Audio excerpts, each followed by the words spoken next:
दोस्तों, आपका एक बार फिर स्वागत है हमारी इस नई वीडियो में। आज जानेंगे कि करवा चौथ क्यों बनाया जाता है और क्या है इसे त्योहार को बनाने की असली कहानी। तो कहानी को पूरा समझने के लिए वीडियो के अंत तक बने रहे। तो दोस्तों, चलिए शुरुआत करते हैं। तो हिंदू मान्यताओं के अनुसार यह परम कार्तिक मासिक कृष्ण परम की चतुर्थी के स्थिति में मनाया जाता है। करवा चौथ को करक चतुर्थी नाम से भी जाना जाता है। करवा व करक का अर्थ होता है मिट्टी से बना हुआ पात्र। इस व्रत में चंद्रमा को अर्घ अथवा जल अर्पण मिट्टी से बने पात्र से ही दिया जाता है। इसी कारण इस पूजा में करवा का विशेष महत्व हो जाता है। पूजा के बाद इस करवा को या तो अपने घर में संभाल कर रखा जाता है या किसी ब्राह्मण अथवा योग्य महिला को दान में भी देने का विधान है।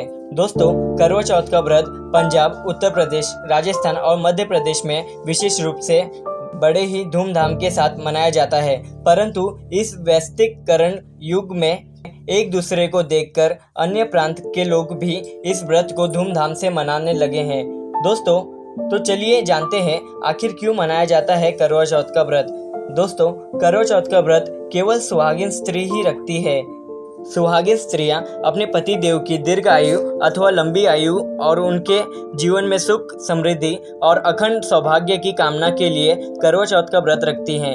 इस व्रत में स्त्री पूरे दिन अर्थात सूर्य उदय से लेकर चंद्र दर्शन किए बिना अन्न और जल यानी निर्जला रहती हैं और रात में पूजा के बाद ही अन्न जल ग्रहण करती है। करवा चौथ रात्रि में चंद्रमा को देखने का विधान है। सुहागिन महिलाएं रात को भगवान शिव, माता पार्वती, कार्तिकी के साथ गणेश जी की पूजा करती हैं। उसके बाद चंद्र उदय होने पर आकाश में जब चंद्रमा दिखाई देते हैं तब सुहागिन चंद्रमा को जल देती है और छल्ली से चंद्रमा को देखती है और उसके बाद उसी छल्ली से अपने पति को देखती है। उसके बाद ही अपने पति के हाथ से पानी पीती है और फिर अपना व्रत पूरा करती है।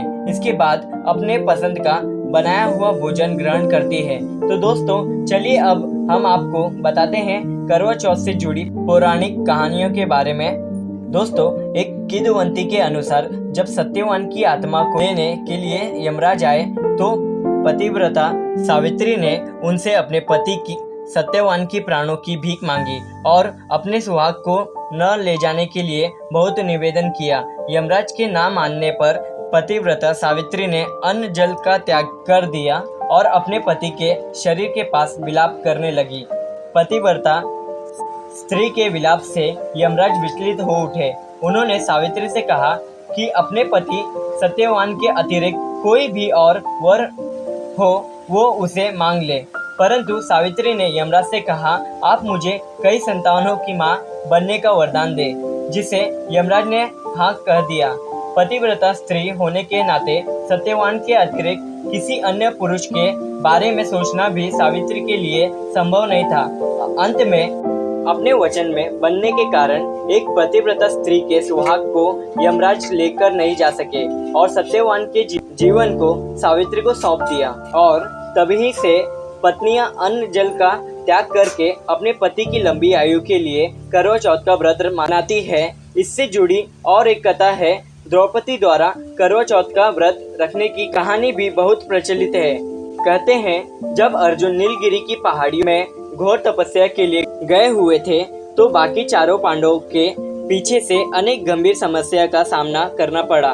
तभी द्रौपदी ने भगवान श्री कृष्ण से मिलकर अपना सारा दुख बताया और अपने पतियों के मान सम्मान की रक्षा के लिए कोई उपाय पूछा।